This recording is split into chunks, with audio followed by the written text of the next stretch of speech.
आज आपको चारण समाज के निर्विरोध अध्यक्ष निर्वाचित किए गए हैं, कैसा महसूस कर रहे हैं आप?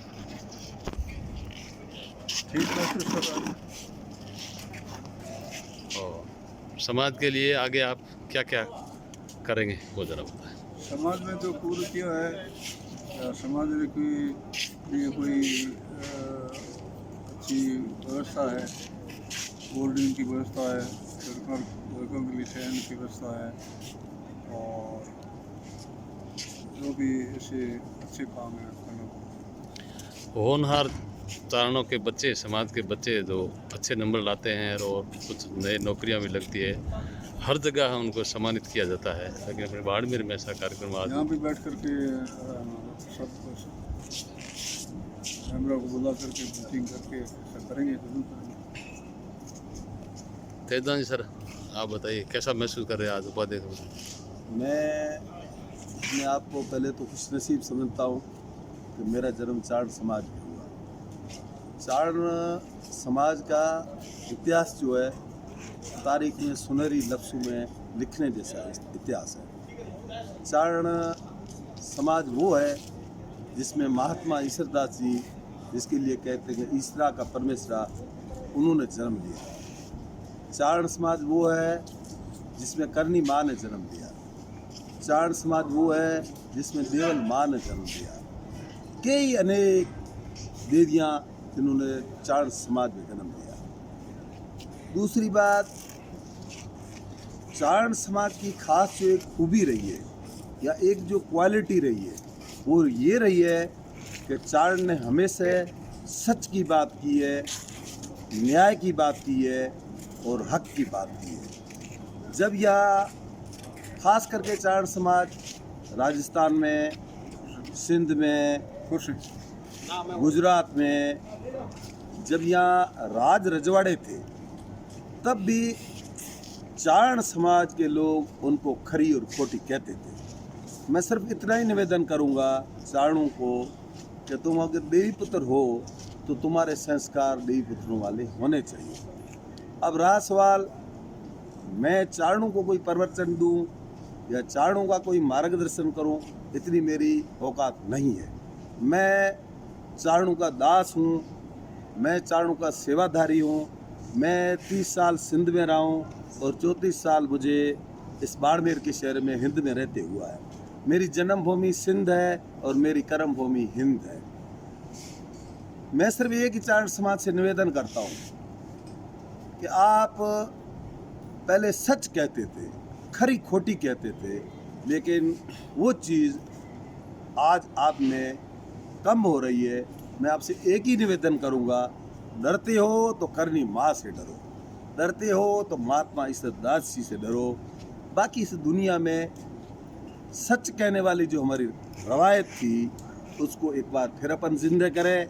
और मैं अभी भी कहता हूँ कि हमने जब चारण सच कहते थे तो सभी चारणों से डरते थे, और चारणों ने सच कहना छोड़ दिया है तो हमारी क्या हालत हुई है। बाकी जैसे पूरे समाज ने सर्वसम्मति से, मुरादान जी, मैं शुरू में जब ये हॉस्टल बनी, हॉस्टल का वार्डन बनने के लिए कोई तैयार नहीं था। मैं वहाँ 4 साल टीचर भी रहा, सिंध में STI भी रहा। मुझे एक शख्स की आज याद बहुत आ रही है जिसका नाम था हेतुदान जी।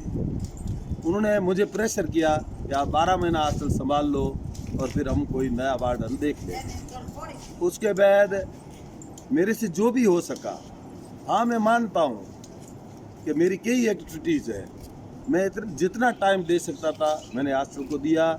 और उस दिन से आज तक आज भी हॉस्टल में 70 लड़के रह रहे हैं। मुझे आधी रात को फ़ोन करते हैं तो मैं हाजिर हो जाता हूँ। एक बात। दूसरी बात यह है कि ये विद्या का मंदिर है, और मैं नौजवानों को भी ये कहता हूँ कि हॉस्टल का अनुशासन, हॉस्टल में डिसिप्लिन, ये सब आप पे निर्भर है। वार्डन कितनी कोशिश करे, अगर लड़के अपने आप में परिवर्तन नहीं लाएंगे तो हॉस्टल वार्डन कुछ भी करे। ये विद्या का मंदिर है। हमें हमारे पास हमेशा चारण समाज के पास सबसे बड़ी जो ताकत रही है, हथियार रही है, वो विद्या रहा है, और इसलिए हमें पूरा जोर देना पड़ेगा। और मैं एक निवेदन जरूर करूँगा कि चारण समाज एजुकेशन के मामले में नौजवान ठीक ठाक है, लेकिन मुझे जो कमी महसूस होती है कि हम हमारे बच्चों को जो पढ़ा नहीं रहे हैं, या हमारे बच्चों को हम पढ़ाएं और हम नौकरियों में ले आए, तो ये टीका बीका है ना, इसका परमानेंट इलाज जब होगा। बाकी मुझे ध्यान है इस हॉस्टल में कई नौजवान कहते थे, सोगने उठाते थे कि हम टीका नहीं लेंगे। जब IAS बने, RS बने, तो उन्होंने 1-1 करोड़ रुपये ले लिए। क्यों? कि जब वो वहाँ जाते हैं तो जो माँ और भाई, उसका परिवार जो खर्चा देता है, उनके सामने वो लड़का बेचारा बोल नहीं सकता है। ठीक, तो मेरा सिर्फ इतना ही निवेदन है कि हमें चारण समाज को लड़कियों की एजुकेशन पे पूरा जोर देना चाहिए, और हमारी लड़कियां जब पढ़ जाएंगी तो ये समस्या धीरे धीरे अपने आप मोटी बीमारी जो है, और सब समाज के लोग जो हम पे हंसते हैं या हमारी मजाक उड़ाते हैं, इस वजह से उड़ाते हैं, तो ये बीमारी जब ख़त्म होगी, नहीं तो नहीं होगी। मैं एक दूसरा निवेदन करूंगा कि ये विद्या का मंदिर है।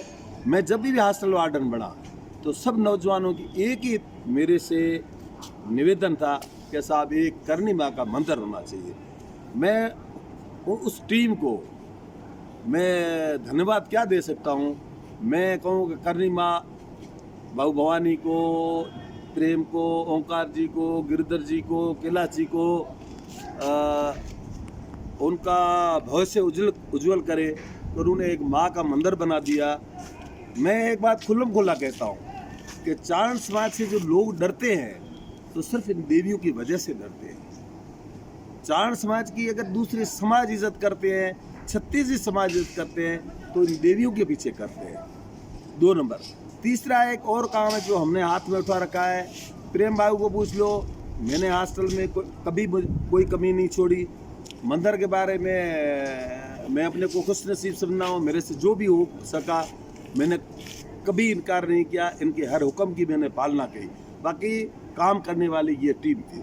तीसरे नंबर पे एक और काम, इंदिरा नगर में हम सब समाज की एक ज़रूरत थी कि एक हमारा नोरा होना चाहिए, एक सभा भवन होना चाहिए, जहाँ मरने और पढ़ने पे लोग इकट्ठे हो, जहाँ हमारा विवाह शादी हो, कोई हम महात्मा श्रद्धा जी की जयंती बनाएं, हम केसर सिंह पाठ का दिन बनाएं, हम सोनल माँ की जयंती बनाएं, तो कहाँ बनाएं? तो वो भी चल रहा है और वो भी पाया तकमील पे पहुंचने वाला है। ये 3 काम हैं जो साथ साथ में चल रहे हैं। हॉस्टल के लिए हमने अभी 23 लाख रुपए इकट्ठे किए। ये नौजवान है, पूछो, काम शुरू हो चुका है। एक बार हम इस हॉस्टल को गुलजार बनाना चाहते हैं। 26 सालों तक इस हॉस्टल में कोई काम हुआ नहीं, हॉस्टल आज काम मांग रही है।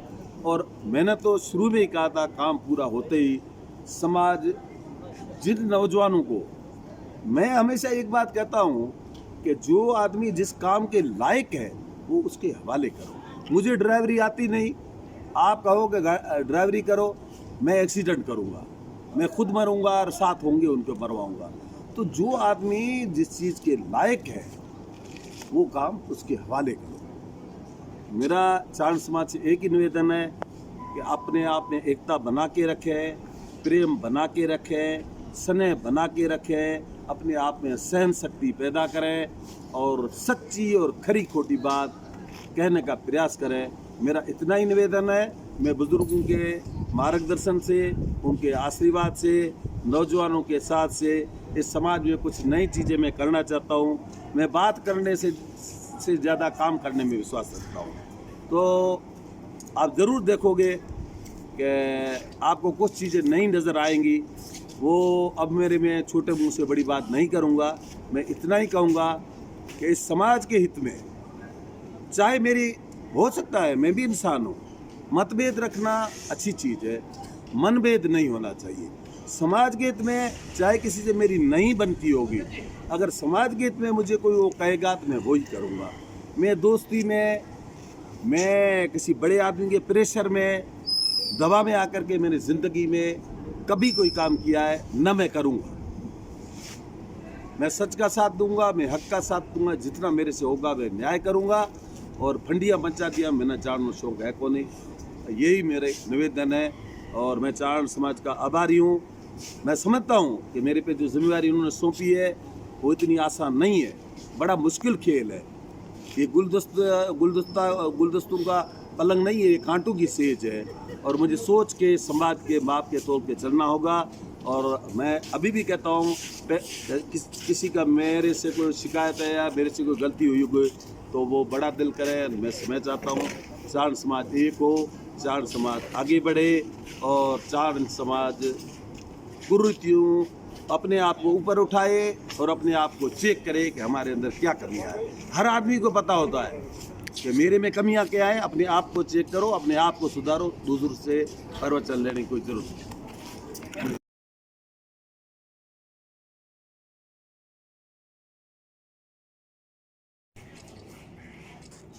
행태형 비추도 대하고 까달래요. फार्म भरियो हाँ हम बीजोड़ा तकदान निर्माण भरायो और सब भरी धन्यवाद.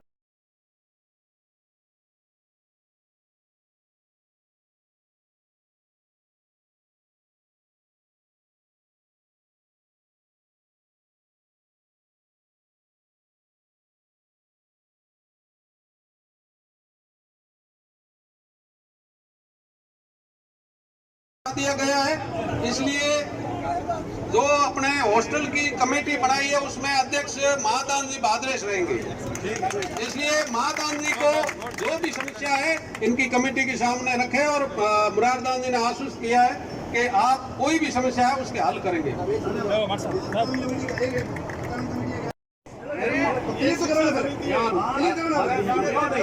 एक एक एक एक एक एक एक दो पद नहीं, एक आदमी एक पद थोड़ी रखो ताकि सबको रहे।